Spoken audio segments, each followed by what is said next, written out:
नमस्कार दोस्तों, स्वागत है आपका एक बार फिर से आपके अपने चैनल ओ लेवल दोस्त पर। आज की इस वीडियो में हम पाइथन के 20 MCQs के बारे में डिस्कशन करने वाले हैं। चलिए वीडियो को शुरू करते हैं। सबसे पहला question, which character is used in Python to make a single line comment. जैसा कि आपको पता है कमेंट दो प्रकार की होती हैं, एक होती है सिंगल लाइन कमेंट और एक होती है मल्टी लाइन कमेंट। तो जो पाइथन है इसमें सिंगल लाइन कमेंट के लिए हम यूज़ करते हैं हैज का, वहीं मल्टी लाइन के लिए हम लोग ट्रिपल कोट्स का भी यूज़ कर सकते हैं, साथ ही साथ आप हैज का भी यूज़ कर सकते हैं। यहाँ पर पूछा गया है सिंगल लाइन कमेंट के बारे में, तो आप टिक करेंगे option number C, right answer हो जाएगा।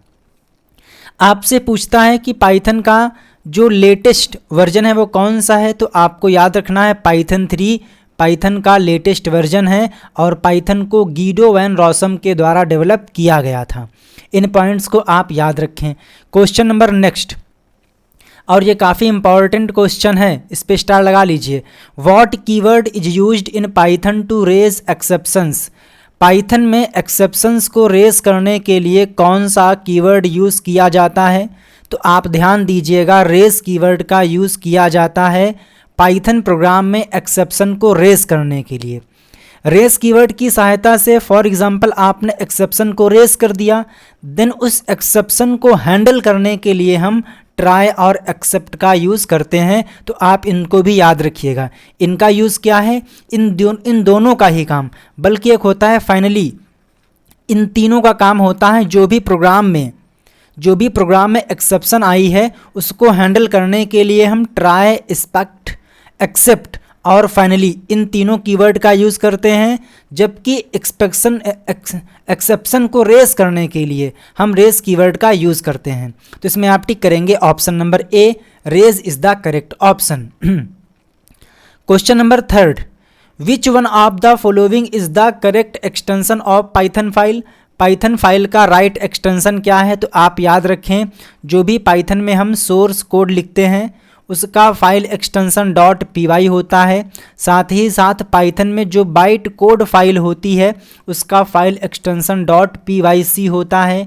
जो पाइथन है ये एक इंटरप्रिटेटेड लैंग्वेज है, हालांकि कम्प्लीटली इंटरप्रिटेटेड नहीं है, बट इसको इंटरप्रिटेटेड कंसीडर किया जाता है। इसमें आप टिक करेंगे option number B, .py is the right answer. Question number next, इनमें से कौन सा एक वैलिड ऑपरेशन नहीं है जो कि हम सेट पे करते हैं, तो आप ध्यान दीजिएगा यहाँ पर जो आपके सामने क्वेश्चन है उसके अनुसार आपसे पूछ रहा है कि पाइथन में कौन सा वो ऑपरेशन है जो कि सेट पर नहीं किया जा सकता है। आपने नाम सुना होगा लिस्ट का, आपने नाम सुना होगा डिक्शनरी का, आपने नाम सुना होगा टपल का, आपने नाम सुना होगा सेट का। तो सेट पे इनमें से कौन सा ऑपरेशन नहीं किया जा सकता है, तो आप यूनियन भी कर सकते हो, इंटरसेक्शन भी कर सकते हो, डिफरेंस भी कर सकते हो, यानी कि ये तीनों किए जा सकते हैं। साथ ही आपको यहाँ पर टिक करना है option number D, none of the above. क्यों? क्योंकि ये तीनों ही ऑपरेशन सेट पे किए जा सकते हैं। आपसे पूछता है कि सेट में एम्प्टी सेट क्रिएट करने का तरीका क्या है, तो आपको याद रखना है एम्प्टी सेट क्रिएट करने के लिए हम लोग सेट मेथड का यूज़ करते हैं। ये काफ़ी इंपॉर्टेंट क्वेश्चन है, इसमें काफ़ी लोग गलती कर देते हैं और वो टिक कर देते हैं डिक्शनरी वाले जो कर्ली ब्रेसेस होते हैं उनको टिक कर देते हैं, जबकि ये सही आंसर नहीं है। एम्प्टी सेट क्रिएट करने के लिए आपको सेट फंक्शन का प्रयोग करना पड़ेगा। ऑप्शन डी राइट आंसर हो जाएगा। Question number next, what is the maximum possible length of identifier. और इसमें काफ़ी लोगों को कन्फ्यूज़न रहता है, तो आपको याद रखना है जो आइडेंटिफायर होता है, चाहे वो आपका वेरिएबल हो, फंक्शन का नाम हो, इसके लिए कोई भी मैक्सिमम पॉसिबल लेंथ डिफाइन नहीं की गई है। तो इसमें आप टिक करेंगे option number D, right answer हो जाएगा। आई होप कि आप लोगों ने वीडियो को लाइक कर दिया होगा, चैनल को सब्सक्राइब कर लिया होगा। आपको यहाँ पर पिछले कई दिनों से डेली शाम को 6:45 पे क्लास प्रोवाइड कराई जाती है। तो अगर आपको नोटिफिकेशन नहीं आता है तो भी आप इस टाइम पे आया करिए, आपको वीडियो मिलेगी per day daily. Next which of the following are valid string manipulation function in Python. Python में जो स्ट्रिंग होती है, और आपको पता है कि जो स्ट्रिंग होती है उसे हम लोग सिंगल कोट्स के अंदर या फिर डुअल कोट्स के अंदर या फिर ट्रिपल कोट्स के अंदर रखते हैं। तो इनमें से कौन कौन से फंक्शन ऐसे हैं जिनको हम स्ट्रिंग पे अप्लाई कर सकते हैं। तो काउंट, अपर और strip, L strip, R strip, lower, इन सभी को स्ट्रिंग पे अप्लाई किया जा सकता है। तो इसमें आप टिक करेंगे option number D, all of the. इसमें होगा, क्या होगा, इसमें होगा ऑल ऑफ द एबव। तो यहाँ पर जो ऑप्शन देने में इनको गलती कर दी है, यहाँ पर होगा ऑल ऑफ द एबव, क्योंकि ये तीनों ही मेथड स्ट्रिंग पे अप्लाई किए जा सकते हैं। और आपको स्ट्रिंग, लिस्ट, है ना, डिक्शनरी, सेट, टपल, इन पे जो सबसे ज़्यादा पॉपुलर फंक्शन जो कि इन पे इम्प्लीमेंट किए जा सकते हैं उसके बारे में आपको याद रखना है। अगला question, how many keywords present in the Python programming language. तो पाइथन में आपको मिलते हैं 33 कीवर्ड, जबकि 32 आपको मिलते हैं सी लैंग्वेज में। तो आपके सामने जब भी ऐसा ऑप्शन आए, ऐसा क्वेश्चन आए, तो आपको 33 टिक करना है। आपसे कीवर्ड से संबंधित एक क्वेश्चन पूछता है कि इनमें से कौन सा एक पाइथन में कीवर्ड नहीं है। आपको 4 ऑप्शन देगा और उनमें से एक ऑप्शन रहेगा एंडल का, और एक ऑप्शन रहेगा एग्जाम्पल के लिए इफ़ का, और एक रहेगा एलिफ, और एक रहेगा ब्रेक। तो आपको ध्यान रखना है जो एंडल है ये एक कीवर्ड नहीं है, किसमें, पाइथन में। तो 33 इसका राइट आंसर हो जाएगा। क्वेश्चन नंबर नेक्स्ट, और ये भी इंपॉर्टेंट क्वेश्चन है, पाइथन का जो इंटरप्रिटर है उसे किस लैंग्वेज में लिखा गया है। तो आप याद रखें सी लैंग्वेज में लिखा गया है, और सी लैंग्वेज को 1972 में डेनिस रिची के द्वारा डेवलप किया गया है। किसके द्वारा, डेनिस रिची के द्वारा डेवलप किया गया है। और ध्यान दीजिएगा, सबसे पहले थी BCPL, देन आई C language, then C++, then C sharp. ठीक, तो ये भी आप याद रखें, हालांकि इतना इंपॉर्टेंट नहीं है, बट ये तो आपको याद होना चाहिए कि जो पाइथन का इंटरप्रिटर है, जो पाइथन लैंग्वेज है, उसे सी लैंग्वेज में लिखा गया है, और सी लैंग्वेज को 1972 में डेनिस रिची के द्वारा डेवलप किया गया था। ये बात उस टाइम की है जब ये यूनिक्स ऑपरेटिंग सिस्टम को डेवलप कर रहे थे। Question number next 9, how many control statement Python support.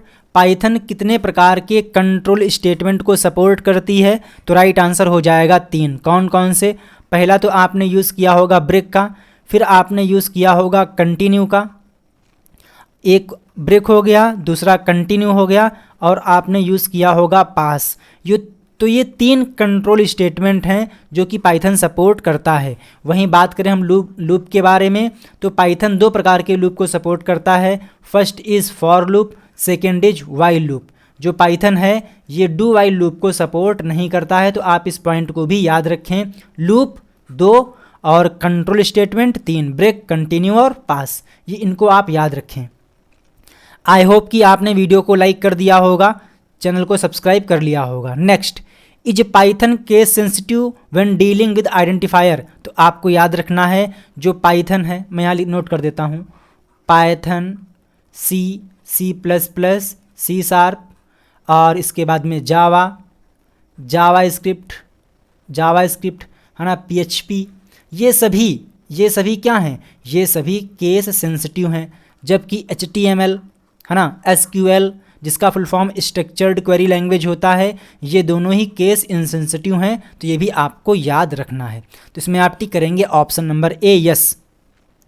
Question number 11 sir आपके सामने रहा ये, विच of the following concept is not a part of Python. इनमें से कौन सा कॉन्सेप्ट ऐसा है जो पाइथन में नहीं सपोर्ट करता है, बताइए जी।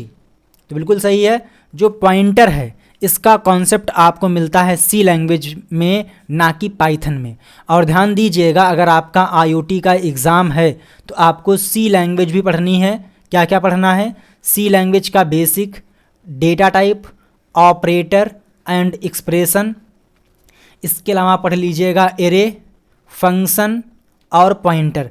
कम से कम आपको इतना पढ़ना है सी लैंग्वेज में, क्योंकि आपके जो जुलाई 22 में एग्ज़ाम हुए थे उसमें सी लैंग्वेज से कम नहीं तो 15 MCQs आए थे। साथ ही साथ नाइलिट ने जो मॉडल पेपर दिया है उसमें भी सी लैंग्वेज के 8 से 9 क्वेश्चंस को पूछे हैं। तो आपको इतना फिनिश कर लेना है। सी लैंग्वेज की जो क्लासेस हैं उसकी complete playlist free of cost आपको मिल जाएगी मेरे main channel new ideas YT पे। तो वहाँ पर जाकर आप देख पाओगे, कोई दिक्कत नहीं है। तो इसमें आप टिक करेंगे option number A, pointer is the right answer.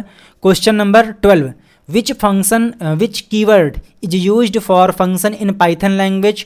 तो पाइथन लैंग्वेज में फंक्शन को डिफाइन करने या फिर डिक्लेयर करने के लिए हम डेफ कीवर्ड का यूज़ करते हैं। और पाइथन में 3 कीवर्ड को छोड़कर कौन कौन सा है वो, तो एक है ट्रू और एक है फॉल्स और एक है नन। तो ये 3 कीवर्ड ऐसे हैं जिनका पहला लेटर कैपिटल लेटर है। इसके अलावा जो कीवर्ड्स हैं वो स्मॉल लेटर में होते हैं। तो जो डेफ है ये भी स्मॉल लेटर में ही आपको लिखना है। 13, which of the following statements are used in exception handling in Python. तो मैंने आपसे पहले ही कहा था एक्सेप्शन को रेज करने के लिए रेज कीवर्ड का यूज़ किया जाता है। वहीं जो आपके प्रोग्राम एग्जीक्यूशन में एक्सेप्शन आ गई है उसको हैंडल करने के लिए हम ट्राई, एक्सेप्ट, फाइनली इन कीवर्ड्स का यूज़ करते हैं। तो इसमें आप टिक करेंगे option number D, all of the above right answer हो जाएगा। क्वेश्चन नंबर 14, बताइए जी पिप का फुल फॉर्म क्या होता है। पिप का फुल फॉर्म क्या होता है, तो पिप का full form preferred installer program होता है। बेसिकली ये एक पैकेज मैनेजर है। तो इसमें आप टिक करेंगे ऑप्शन नंबर सी, इसका राइट आंसर हो जाएगा। क्वेश्चन नंबर नेक्स्ट ये रहा आपके सामने, 1 मिनट, ओके। 15 जी बताइए।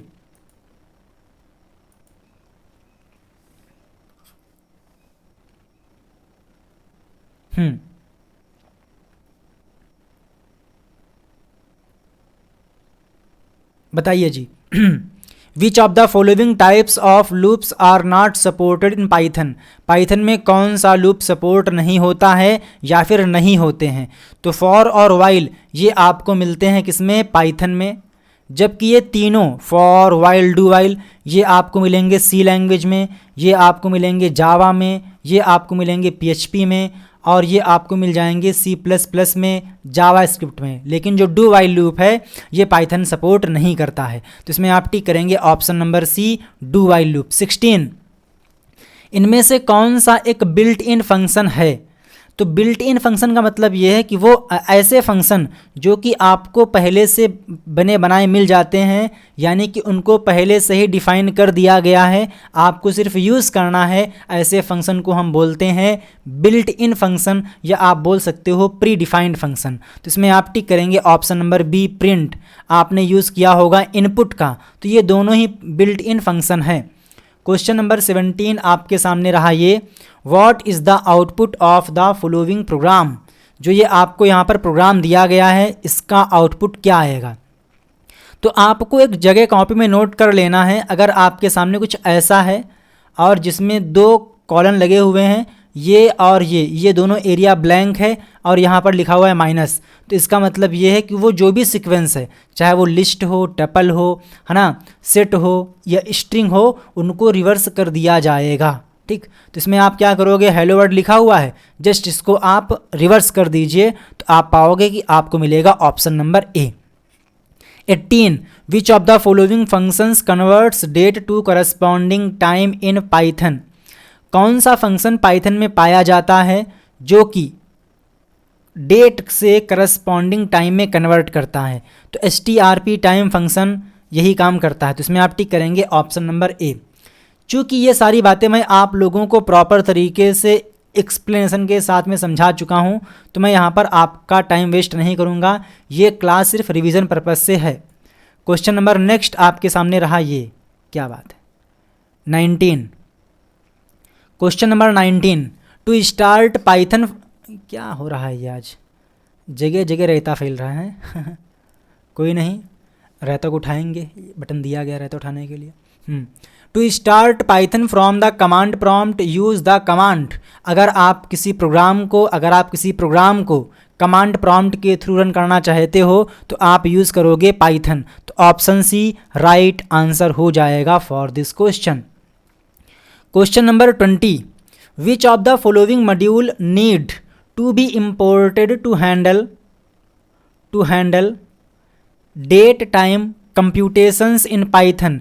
पाइथन में डेट और टाइम से संबंधित जो भी गणनाएं हैं उसको हैंडल करने के लिए कौन सा मॉड्यूल इंपोर्ट किया जाता है। तो आप ध्यान रखें, डेट टाइम ये क्या है, ये मॉड्यूल है। जब भी आप लोग डेट और टाइम के साथ में काम करोगे तो आपको ये वाला मॉड्यूल इंपोर्ट करना पड़ेगा। तो इसमें आप टिक करेंगे option number A, date time is the right answer. तो आज के इस सेशन में हमने आपके साथ में पाइथन के 20 MCQs को शेयर किया है। आई होप कि ये क्लास आप लोगों को हेल्पफुल रहेगी, यूज़फुल रहेगी और आपने वीडियो को लाइक कर दिया होगा, चैनल को सब्सक्राइब कर लिया होगा। डेली क्लास आपको मिलती है 6:45 पे शाम में। जय हिंद, वंदे मातरम। एग्ज़ाम के लिए बेस्ट विशेस। Thank you.